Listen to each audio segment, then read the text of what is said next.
મિત્રો, સ્ટોરી સાંભળીને મજા આવી જશે। મારું નામ મહિમા છે।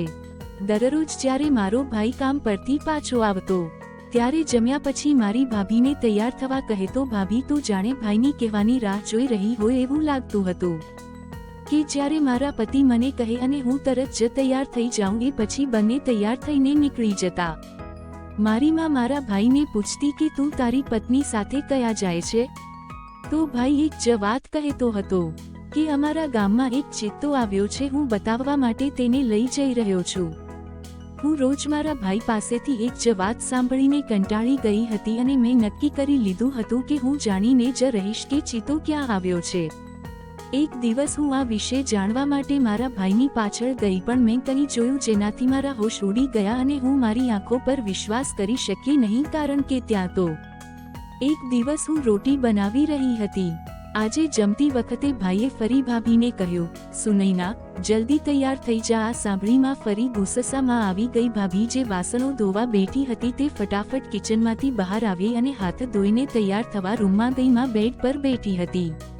તેણે કહ્યું, દીકરા, તું તારી પત્નીને ક્યાં લઈ જાય છે? પ્રતિ ભાઈએ લાપરવાહીથી કહ્યું કે માં, હું ક્યાંય નથી જતો, બસ થોડું કામ છે તે માટે જાઉં છું। આમ પણ અમારા ગામમાં ફરવા માટે કોઈ જગ્યા નથી। આજકાલ સીધા રસ્તા પર ચિત્તો આવ્યો છે, ગામના ઘણા લોકોએ તેને જોયો છે। કોઈ પણ રીતે મારી પત્નીને પ્રાણી સંગ્રહાલય અને પ્રાણી સંગ્રહાલયના પ્રાણીઓ જોવાનો ખૂબ શોખ છે। તમે અમને શહેરમાં જવા પરવાનગી આપી શકતા નથી, તેથી હું સુનૈનાને સીધા રસ્તા પર ચિત્તો જોવા લઈ જાઉં છું। ચિત્તો જોઈને તે બાળકની જેમ ખુશ થઈ જાય છે।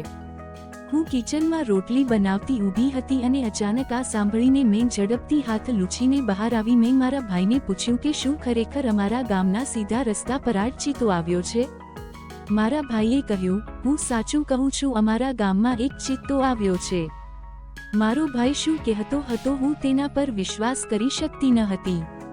હું ઝડપથી હાથ ધોઈને ભાઈ સામે ઊભી રહી। મેં મારા ભાઈને કહ્યું કે હું પણ ઝડપથી તૈયાર થઈને આવું છું, મને પણ પ્રાણીઓ જોવાનો ખૂબ શોખ છે। ભાઈ પ્લીઝ મને પણ તમારી સાથે લઈ જાઓ, મારે પણ ચિત્તો જોવો છે। મારી વાત સાંભળીને ભાઈ મારી સામે જોવા લાગ્યા અને બોલ્યા, તું ઘરમાં આરામથી બેસી રહે, ઉંદરને જોઈને તને બીક લાગે છે અને ચિત્તો જોવા જાવ છે? પ્રતીકભાઈએ મને ખરાબ રીતે ઠપકો આપ્યો હતો।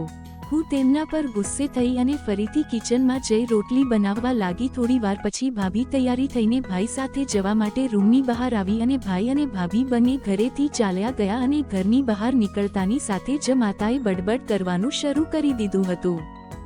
માતા કહી રહી હતી કે તે તેની પત્નીને ચિત્તો જોવા લઈ જઈ રહ્યો છે, પણ મને ખબર છે કે આ બંને ક્યાં જાય છે। આ રીતે મારો પુત્ર તેની ચાલક પત્નીને ફરવા લઈ જાય છે। તેની પત્નીએ તેને પણ ચાલક બનાવી દીધો છે। જુઓ ઘરમાં કેવી નિર્દોષ બની રહે છે।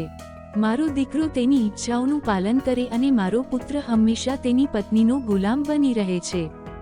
મેં જોયું હતું કે જ્યારે પણ ભાઈ અને ભાભી ઘરે પાછા આવતા ત્યારે ભાભીની હાલત ખૂબ જ વિચિત્ર હોતી, પણ બંનેના ચહેરા પર ખુશી હોતી। ભાભી ઘરે આવતા જ આરામ કરવા તેમના રૂમમાં જતી। ત્યાર પછી જ્યારે પણ તે રૂમમાંથી બહાર આવતી ત્યારે તે એકદમ સારી લાગતી હતી। ભાઈના ચહેરા પર પણ વિચિત્ર સ્મિત હતું। હું આ વિચારીને પરેશાન થતી કે આવા ચિત્તા જેવા પ્રાણીને જોઈને ભાઈ ભાભીને ડર નથી લાગતો, પણ તેઓ તો તેને જોઈને ખુશ થઈ જાય છે। પ્રાણ કેમ માતા? પ્રતીક ભાઈ અને ભાભીને ખુશ જોઈને તે ગુસ્સે થઈ જતી, કદાચ એટલે જ ભાભી શરૂઆતથી જ મને પસંદ ન હતી। અમારા ઘરની વાત બીજા ઘરો જેવી જ છે। મારી માતા ભાઈના લગ્ન તેની પસંદગીની છોકરી દ્વારા તેની મરજી મુજબ કરાવવા માંગતી હતી, પરંતુ ભાઈને ભાભી ગમી ગઈ હતી અને તે પછી તેણે ભાભી વિશે માં સાથે વાત કરી, પરંતુ માતા આ સંબંધ માટે રાજી ન હતી। તે નહોતી ઈચ્છતી કે સુનૈના ભાભી મારા ભાઈ સાથે લગ્ન કરે।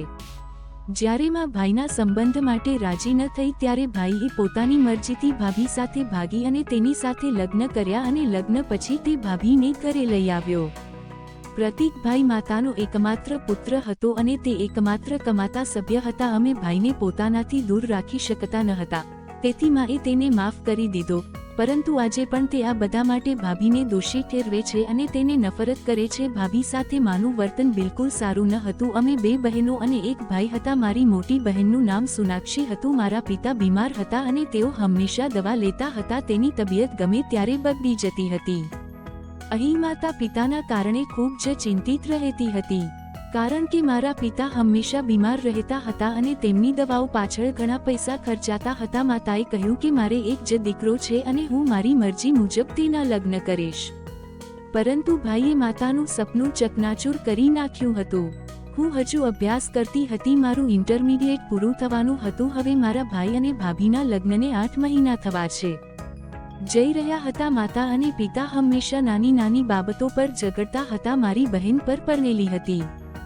હવે હું એકમાત્ર કુંવારી બચી હતી, પણ હું હજુ લગ્ન કરવા માંગતી ન હતી. હું ભણીને નોકરી કરવા માંગતી હતી, પણ મારા ગામમાં છોકરીઓને કામ કરવાની છૂટ ન હતી. મારા પિતા ઈચ્છતા હતા કે હું ભણું અને લખું, પણ મારી માતાએ કહ્યું કે છોકરીઓ ઘરની સંભાળ રાખે ત્યારે સારી દેખાય છે. મારી માતા ખૂબ જૂના વિચારો ધરાવતી સ્ત્રી હતી અને તે એક ચતુર સાસુની જેમ હંમેશા મારી ભાભીને હેરાન કરતી હતી. મારા પિતા મારી માતાને ખૂબ કહેતા કે વહુને આટલો ત્રાસ ન આપ, તારે પણ દીકરીઓ છે. પણ મારી માં સમજવા તૈયાર ન હતી. આ મુદ્દે માતા અને પિતા વચ્ચે ઘણી વખત ઝઘડો થતો હતો. ભાઈ ભાભીની ખૂબ કાળજી લેતા હતા અને તેમની ઘણી સલાહ માનતા, પરંતુ મને ક્યારેક એવું લાગતું કે ભાભીની તબિયત સારી નથી તો પણ તે ઘરના બધા કામ કરતી અને માતાની દરેક વાત સાંભળતી. તેણે ક્યારેય માતાને જવાબ આપ્યો ન હતો. જ્યારે મારી માતા ભાભી સાથે દુર્વ્યવહાર કરતી હતી તે ઉનાળાનો મહિનો હતો. અમે બધા ટેરેસ પર સાથે સૂતા હતા, કારણ કે દિવસની ગરમીને કારણે રૂમની અંદર ખૂબ જ ગરમી થતી હતી.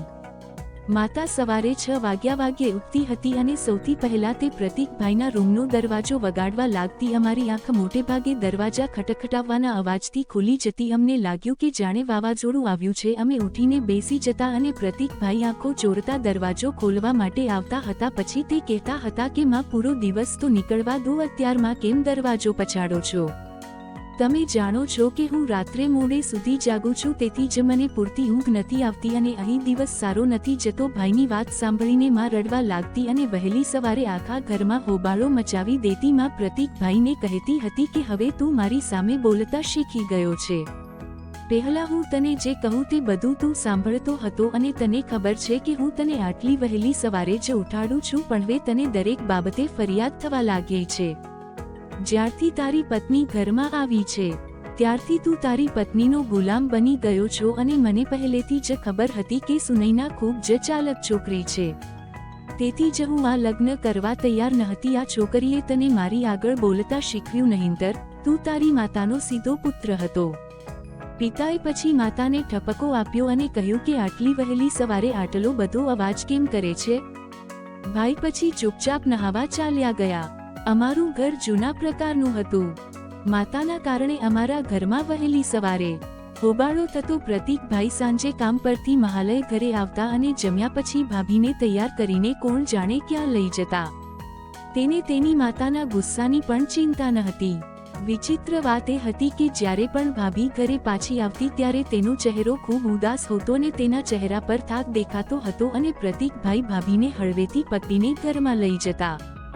જેમ કે કોઈ બીમાર વ્યક્તિને ઘરે લાવવામાં આવે અને ભાભી સીધા તેના રૂમમાં જતા અને થોડો સમય આરામ કરતા અને લાંબા શ્વાસો લેવા લાગતા, જાણે તેની તબિયત સારી નથી. પરંતુ તેમ છતાં ભાઈ અને ભાભી એકબીજા સામે જોઈને હસતા હતા અને આંખોથી કેટલાક ઈશારા કરી રહ્યા હતા, જાણે તે આંખોમાં જ કંઈક બોલવાનો પ્રયત્ન કરી રહ્યા હતા. હું એ લોકોની આંખના સંકેતો નોટિસ કરતી હતી, પણ હું દરેક વસ્તુ તરફ આંખા આડા કાન કરતી, પણ તે બંનેની ખુશી મારી માતાની છાતીને વીંધી નાખતી. ખબર નહીં કેમ દિવસે ને દિવસે મને ચિત્રો જોવામાં રસ પડવા લાગ્યો. હું મારી મિત્ર સાથે શાળાએ જતી હતી અને અમે સીધા રસ્તા પરથી જ જતા હતા. ત્યાંથી શોર્ટકટ હતો. ખબર નહીં કેમ મને ચિત્રો જોવામાં રસ પડ્યો. મેં મારી મિત્રને પણ આ વિશે કહ્યું હતું. કદાચ મારી કોઈ મિત્રએ ચિતાને જોયો હશે, પરંતુ કોઈ મિત્રને તેના વિશે ખબર ન હતી. મને ખૂબ જ આશ્ચર્ય થયું કે આટલી મોટી વાત હતી. અમારા ગામમાં ચિત્તો આવ્યો છે અને મારા મિત્રને કંઈ ખબર નથી. આવી વાતો અમારા ગામમાં આગની જેમ ફેલાઈ છે. તો પછી કોઈને આ વિશે ખબર કેમ ન હતી? આખો દિવસ મારા ક્લાસમાં બેઠા પછી પણ મારું ધ્યાન વારંવાર તે ચિતા તરફ જતું હતું. હું અભ્યાસમાં ઘણી સારી હતી. મારું મગજ ખૂબ જ તેજ હતું. હું દર વર્ષે ફર્સ્ટ આવતી હતી અને હવે કોઈપણ રીતે હું શાળામાં મારા છેલ્લા વર્ષમાં હતી. મારું ઇન્ટર પૂર્ણ થયા પછી મને કોલેજમાં એડમિશન મળવાનું હતું. મારા શિક્ષક હંમેશા મારા વખાણ કરતા પણ આજે મારું મન ક્યાંક ખોવાઈ ગયું હતું. જ્યારે મારા શિક્ષકે મને ખોવાયેલી જોઈ ત્યારે તેણે પૂછ્યું કે તને શું થયું છે? તમે ક્યાં ખોવાઈ ગયા છો? અચાનક તેના શબ્દો સાંભળીને હું ગભરાઈ ગઈ. મારું માનસિક ધ્યાન માત્ર ચિત્તા પર જ હતું, પરંતુ ભાઈ અને ભાભી સિવાય કોઈએ ચિત્તો જોયો ન હતો. હું ખૂબ જ મૂંઝવણમાં હતી. મારી ટીચર મારી સામે ઊભી હતી અને તેણે લાકડી વડે મારા હાથ પર માર્યું. તે મારી સામે જોવા લાગી અને બોલ્યા, તમારું ધ્યાન ક્યાં છે? મેં ઝડપથી મારું ધ્યાન ચિત્તાથી હટાવી લીધું અને અભ્યાસ શરૂ કર્યો. રજા સમયે મેં વિચાર્યું કે સીધા રસ્તા પર થોડી વાર રોકાઈને રાહ જોઉં. કદાચ મને ચિત્તો દેખાઈ જાય, પર હું એકલી રસ્તા પર ઊભી રહી શકતી ન હતી. મારે મારા મિત્રને પણ આ વિશે જણાવવું પડશે. હું મારા મિત્ર સાથે સીધા રસ્તે આવવા લાગી. મારામાં એક વિચિત્ર ખુશી હતી. બીજો ડર પણ હતો કે ચિત્તો અમને નુકસાન ન પહોંચાડે, કારણ કે તે ખૂબ જ ખતરનાક પ્રાણી છે. જો તે મારા પર હુમલો કરશે તો તે પ્રાણી મારા ટુકડા કરી નાખશે. કોણ નથી જાણતું કે ચિત્તો ખતરનાક હોય છે, સાથે સાથે ચાલાક પણ હોય છે. મેં આ બધું પુસ્તકોમાં વાંચ્યું હતું. અમે બધા મિત્રો સીધા રસ્તે ભેગા થયા હતા. મેં મારા મિત્રને ત્યાં જ રહેવા કહ્યું, પણ મારા બધા મિત્રોને ઘરે જવાનું હતું. તેને મોડું થઈ રહ્યું હતું, તેથી તે નીકળી ગઈ અને હું પોતે એકલી ઊભી રહીને ત્યાં રાહ જોવા લાગી. મને ત્યાં ઊભા રહીને ઘણો સમય થઈ ગયો હતો. હું આસપાસ જોઈ રહી હતી. મારા હૃદયમાં એક ડર પણ હતો કે જો ચિત્તો મને જોઈ લેશે તો શું થશે. હું ખૂબ ધ્યાનથી આસપાસ જોઈ રહી હતી. તે સમયે એટલો તડકો હતો કે મારું આખું શરીર પરસેવાથી લથબથ હતું. અત્યંત સાવધાની સાથે હું આસપાસ જોઈ રહી હતી, પણ મને ક્યાંય કોઈ ચિંતા જોવા મળ્યું નહીં. હું ખૂબ જ નિરાશ હતી. જ્યારે હું નિરાશ થઈને ઘરે પાછી આવી તો માં ખૂબ ગુસ્સામાં હતી. મેં જોયું કે માં ભાભીને ઠપકો આપી રહી હતી અને ભાભી પણ રડી રહી હતી. હું સમજી ગઈ કે માએ ભાભીને કંઈક કહ્યું હશે. માએ ભાભીને કહ્યું હતું કે સુનૈના, તારા આ બહાના આ ઘરમાં નહીં ચાલે. તું બહાના બનાવીને મારા પુત્રને મારાથી દૂર કરી રહી છે. ભગવાન જાણે તું તેને રાતે કયા લઈ જાય છે. હું તને સમજાવું કે રાતે ટેરેસ પર સૂઈ જજે. આટલી ગરમીમાં ખબર નહીં તમે બંધ રૂમમાં કેમ સૂઈ જાઓ છો? રૂમની અંદર બંનેને કેવી રીતે ઊંઘ આવે છે? પ્રતિક લગ્ન પહેલા ગરમી બિલકુલ સહન કરી શકતો ન હતો અને હવે જૂન મહિનામાં પણ તે રૂમમાં બંધ થઈ સૂઈ રહ્યો છે. પહેલા તે અમારા બધા સાથે ટેરેસ પર સૂતો હતો. મને ખબર નથી કે તે મારા પુત્ર પર એવો કેવો જાદુ કર્યો છે કે તે હંમેશા તારી આજ્ઞા માને છે. હું પણ જોઉં છું કે તમે લોકો રાત્રે રૂમમાં કેવી રીતે સૂવો છો. ખબર નહીં માને ભાભીથી શું પ્રોબ્લેમ હતો. ભાભી કોઈ અવાજ વગર રડી રહી હતી. ભાભીએ મમ્મીને કહેવાનું શરૂ કર્યું કે મમ્મી, મેં પ્રતિકને કહ્યું હતું કે અમે ટેરેસ પર સૂઈએ છીએ, પરંતુ તેણે ના પાડી દીધી હતી. પણ ભાભીના કહેવા પર માતાને વિશ્વાસ આવી રહ્યો ન હતો. માં ભાભીને કહેવા લાગી, રહેવા દો, મારી સામે બહુ નિર્દોષ બનવાની જરૂર નથી. મારી મોટી બહેનનો રંગ ખૂબ જ કાળો હતો. તેનો ક્યાંય પણ સંબંધ થતો ન હતો. લગ્ન કરીને ભાભી અમારા ઘરે આવી ત્યારે માને તેનો મોટો ભાઈ બહુ પસંદ આવ્યો. માતાએ ભાભી સામે એક શરત મૂકી હતી કે હું તને એક શરત પર જ સ્વીકારીશ, જ્યારે તું મારી દીકરીના લગ્ન તારા ભાઈ સાથે કરાવીશ. ભાભીનો પરિવાર પહેલેથી જ તેનાથી ખૂબ નારાજ હતો. માંડ ભાભીએ તેને મનાવ્યા હતા અને તેના ભાઈને પણ મનાવ્યો હતો કે તે તેની બહેનનું ઘર બસાવવા તેની નણંદ સાથે લગ્ન કરી લે. હવે ભાભીએ ભાગીને લગ્ન કરી લીધા હતા. તે ભાભી પર બહુ ગુસ્સે હતા, પરંતુ ભાઈ બહેન વચ્ચેનો સંબંધ ખૂબ જ પ્રેમથી સર્જાયો છે. તેથી બહેનનું ઘર બચાવવા અને તેને ખુશ જોવા તેને ભાભીને માફ કરી દીધી અને મારી મોટી બહેન સાથે લગ્ન પણ કર્યા. ભાભીનો ભાઈ મારી બહેનનું બહુ ધ્યાન રાખતો હતો. તે હંમેશા તેની સૂચનાઓનું પાલન કરતો હતો. જ્યારે મારી બહેનનો રંગ ઘણો કાળો હતો. આ કારણે તેમના સંબંધો આવતા ન હતા, પરંતુ લગ્ન પછી તે મારી બહેનને ખૂબ પ્રેમ કરવા લાગ્યો. મારી મોટી બહેન ખૂબ જ સરસ હતી અને તેનું વર્તન ખૂબ જ સારું હતું, પરંતુ મારી માતાએ તેની આદત બગાડી હતી. માતા રોજ ફોન પર તેની સાથે વાત કરતી અને કહેતી કે હંમેશા પતિને કાબૂમાં રાખવો અને અહીં ભાભીને હેરાન કરતી. જોકે ભાભી સવારે વહેલા ઉઠીને ઘરના કામકાજ કરતી હતી. સવાર પડતા જ તેણે બધા માટે નાસ્તો બનાવવાનું, ઘર સાફ કરવાનું અને બપોરના ભોજનની તૈયારી કરવાનું મોટા ભાગનું કામ ભાભી જ કરતી, જ્યારે માતા તો પિતાનું થોડું જ કામ કરતી. હું ખુશ હતી કે આ બધામાં મારી માતા આટલા મોડા ઘરે આવવા બદલ મારા પર ગુસ્સે ન હતી. કોઈનું મારા પર ધ્યાન ન હતું. પ્રતીકભાઈ નાસ્તો કરીને ચૂપચાપ પોતાના રૂમમાં ગયા. સવારે તે તેની દુકાને જવા માટે ઘરેથી નીકળી જતો અને પછી સાંજે જ ઘરે પાછો આવતો. ગરમીમાં હું કોલેજથી આવી હતી અને આવતાની સાથે જ હું નહાવા ગઈ. ઠંડા પાણીથી સ્નાન કર્યા પછી મને થોડી રાહત મળી. તે સમયે ભાભી તેના રૂમમાં બેઠા હતા. હું ભાભીના રૂમમાં ગઈ. તે જમતા જમતા રડી રહી હતી. હું તેની પાસે બેઠી. તેણે મને જમવાનું પણ કહ્યું, પરંતુ મેં તેને ના પાડી અને કહ્યું, ભાભી, તમે ભોજન લો, તમારી તબિયત સારી નથી લાગતી. તેણે કહ્યું, તમે સાચું કહો છો, મારી તબિયત સારી નથી. મારી ભાભીને આવી હાલતમાં જોઈને હવે મને મારી માના વર્તનની ચિંતા થવા લાગી. મેં ભાભીને આશ્વાસન આપ્યું કે માને આવી કડવી વાતો કહેવાની આદત છે. તમે તેમની વાતને દિલ પર ન લો. મારા તરફથી થોડી સહાનુભૂતિ મળતા ભાભીએ બોલવાનું શરૂ કર્યું અને કહ્યું, હું કંઈ પણ કરું તો પણ મારી સાસુનું વર્તન મારા માટે ક્યારેય સારું થતું નથી. મેં કહ્યું, ભાભી, માતાની વાત પર ધ્યાન ન આપો. એક કાનેથી સાંભળો અને બીજા કાનેથી બહાર કાઢો. મારી વાત સાંભળીને તેને રાહત થઈ. પછી મેં મુખ્ય મુદ્દા વિશે વાત કરી. મેં મારી ભાભીને પૂછ્યું, ભાભી, તમે કયા રસ્તા પર ચિત્તો જોયો હતો? મને તો ક્યાંય પણ દેખાયો નહીં. હું લગભગ 1 કલાક સુધી એ રસ્તા પર ઊભી રહી અને આસપાસ જોઈને પાછી આવી ગઈ છું. મારી વાત સાંભળી ભાભીના ચહેરાનો રંગ ઉડી ગયો. તે કહેવા લાગી, તમને ત્યાં ઊભું રહેવાનું કોને કહ્યું હતું? તમે નાના છો. જો તમારા પર હુમલો થશે તો અમારું શું થશે? મેં મારી ભાભી તરફ ધ્યાનથી જોયું. તે પાતળી હતી અને મારી તબિયત ભાભી કરતાં થોડી સારી હતી. મેં કહ્યું, ભાભી, તમે પણ કયા બહુ બહાદુર છો. તમે પણ કર ચિતાને દૂરથી જોઈને આવો છો ને? હું પણ દૂરથી જોઈ લઈશ. મને માત્ર એક આ મોટો શોખ છે. તેથી મને પણ રાતે તમારી સાથે લઈ ગયો. મેં જે કહ્યું તેનાથી ભાભી પરેશાન હતી. તેને કહ્યું, આ વાત તમે તમારા ભાઈ સાથે કરી લેજો જે રીતે તેઓએ મને ટાળી હતી. હું અમ્માની વાત સાચી માનવા લાગી હતી કે ભાભી ભાઈના કાન ભરે છે, નહીંતર તેને શું વાંધો કે તેની સાથે હું પણ ચિતાને જોઈ લઉં. પણ મને જે શંકા હતી તે જ થયું. ભાભીના કહેવાથી ભાઈ મારા પર વરસી પડ્યો અને કહ્યું કે હું તને મારી સાથે નહીં લઈ જઈશ. હવે મને પણ મારી ભાભી પર ગુસ્સો આવ્યો. પછી મારા મગજમાં એવો આઈડિયો આવ્યો કે મારા હોશ ગુમાવવા લાગે. ખબર નહીં આ કેવો ચિત્તો છે કે ભાઈ ભાભીને બતાવવા માટે રાત્રે લઈ જાય છે અને આ ચિત્તો તેમને જ દેખાય છે. નહીં તો આખા ગામમાં કોઈએ આ જોયું નથી. રાત્રે ફક્ત મારા ભાઈ અને ભાભી જ જોવા જાય છે.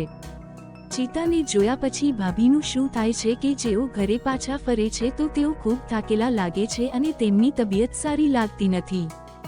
અને ભાઈ એ મને પકડીને લાવે છે અને પછી એકબીજાને જોઈને તેઓ વિચિત્ર સ્મિત સાથે વાત કરવાનું શરૂ કરે છે. તો આ ચિત્તો ફક્ત ભાઈ અને ભાભીને જ કેમ દેખાય છે? બાકીના કોઈએ ક્યારેય આ ચિતા વિશે વાત પણ કરી ન હતી.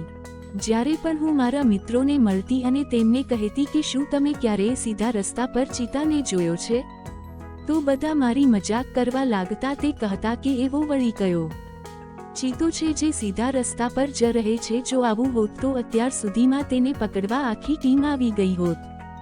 કારણ કે આવા ખતરનાક પ્રાણીને ક્યારેય મુક્ત છોડી શકાય નહીં. લોકો પોતાનો જીવ બચાવવા અત્યાર સુધીમાં આ ગામમાંથી ભાગી ગયા હોત. કા પછી ચિત્તો પકડાઈ ગયો હોત. તે સાચું હતું કે બીજા કોઈને ચિત્તો કેમ દેખાતો ન હતો? હવે મારી અંદરનો જાસૂસ જાગી ગયો હતો. મારે ફક્ત આ રાજ જાણવો હતો કે ભાઈ અને ભાભી દરરોજ આવા સમયે કયા જાય છે. તે પણ માતાના ના પાડવા છતાં હવે હું મારા મનમાં મક્કમ હતી કે હું સત્ય બહાર લાવીને જ રહીશ. હજુ હું આ વિચારી રહી હતી કે મારી મોટી બહેન રડતી રડતી અમારા ઘરે આવી પહોંચી. તેનો તેના પતિ સાથે મોટો ઝઘડો થયો હતો અને તેને મારી બહેનના ચહેરા પર થપ્પડ મારી હતી. હવે બીજું તોફાન અમારા ઘર પર આવી ગયું હતું.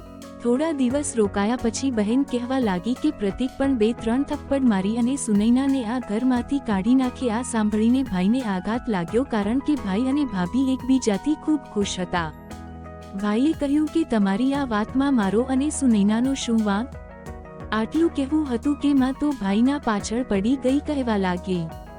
હા, તમારી પત્ની બહુ નિર્દોષ છે. આ બધો દોષ મારી દીકરીનો છે. મારે મારી દીકરીના લગ્ન તેના ભાઈ સાથે કરવા જોઈતા જ ન હતા. મને ખબર ન હતી કે તે મારી દીકરી પર અત્યાચાર કરશે અને તેના પર હાથ ઉઠાવશે. ભાઈ બોલવા લાગ્યા, આ તમારી દીકરીએ જ કંઈક ખોટું કર્યું હશે, જેના કારણે તેના પતિએ તેના પર હાથ ઉપાડ્યો હશે, નહીં તો આમ જ કોઈ કોઈના પર હાથ ઉપાડતું નથી. માં કહેવા લાગી, તને તારી બહેનની તકલીફનો ખ્યાલ નથી? આ સાંભળીને પિતાજી પણ ગુસ્સે થઈ ગયા. તેમને પણ માને ઠપકો આપ્યો અને કહ્યું, પ્રતીક સાચું કહે છે. તું તારી દીકરી સાથે રોજ ફોન પર વાત કરતી હતી અને તેને સમજાવતી હતી કે પતિને કાબૂમાં રાખજે. તારી દીકરીએ તારી વાત માનીને ઘરમાં ઝઘડો કર્યો હશે, ત્યારે જ તેના પતિને આ અંગે હાથ ઉપાડવાની ફરજ પડી હશે. પછી આ બાબતે માતા અને પિતા વચ્ચે મોટો ઝઘડો થયો. અમારું ઘર એક પ્લેટફોર્મ બની ગયું હતું જ્યાં રોજ ઝઘડા થતા હતા. હવે દીદી અને માનું કહેવું હતું કે ભાભીને આ ઘરમાં ત્યારે જ રહેવા દેવામાં આવશે જ્યારે તે તેના ભાઈને કહેશે કે તે મારી દીકરી પાસે માફી માંગે અને તેને પોતાની સાથે લઈ જાય. ભાઈ બહુ પરેશાન હતા કે આ વરી કેવી જીદ હતી. આ બધામાં મારા ભાઈ અને ભાભીનો વાંક ન હતો. ભાઈ ભાભી સામે જોઈ રહ્યા હતા અને ભાભીની રડી રડીને હાલતી ખરાબ થઈ ગઈ હતી. તેને આગળ વધીને માતાને કહ્યું કે હું બહેન માટે દુઃખી છું, પણ હું ભાઈની સજા કેમ ભોગતું? ભાભી બિલકુલ સાચી હતી, પણ કંઈ પણ થઈ જાય માં તેની જીદ પરથી હટે તેવી ન હતી. ભલે તેમનો સંબંધ સમાપ્ત થઈ જાય. પિતાના ઠપકાની પણ માતા પર કોઈ અસર ન થઈ. પ્રતીક ભાઈએ ભાભી પર હાથ તો ન ઉપાડ્યો, પરંતુ તેને સામાન પેક કરવાનું કહ્યું. તેને કહ્યું, સુનૈના તમારો સામાન પેક કરો, હું તારા માતા પિતાના ઘરે છોડી જાઉં છું. ભાભી ગુસ્સે થઈને કહેવા લાગી, તમે મને શેની સજા આપી રહ્યા છો? ભાઈએ આંખો નીચી કરી લીધી હતી. ભાઈ માતાને ના પાડી શકતા ન હતા. માતાને ફક્ત લડવાની તક જોઈએ હોતી. માં કહેતી કે જો હું મારી પસંદગીની છોકરીને ઘરમાં લઈ આવી હોત તો તે મારા ઘરને સ્વર્ગમાં ફેરવી દેત. મેં તેના નકામા ભાઈને મારી દીકરી સાથે પરણાવી દીધો. જો મેં મારી દીકરીનું ઘર બીજે ક્યાંક બાંધ્યું હોત તો તે સુખી હોત. માએ રડી રડીને તેની હાલત ખરાબ કરી દીધી હતી. બીજી તરફ આવી વાતો સાંભળીને પિતાનો ગુસ્સો વધી ગયો હતો. સુનૈના ભાભીએ પોતાનો સામાન પેક કર્યો અને રડતી રડતી ઘરની બહાર નીકળી ગઈ, કારણ કે લડાઈ તલાક સુધી પહોંચી ગઈ હતી. કારણ કે માતાની શરત હતી કે જો તારે તારી બહેનનું ઘર ન બચાવવું હોય તો તારે તારી પત્નીને છૂટાછેડા આપવા પડશે, પરંતુ ભાઈ ભાભીને કોઈ પણ સંજોગોમાં છોડી શકે તેમ ન હતો. હવે આ બાબતે ઘરમાં રોજ ઝઘડા થવા લાગ્યા.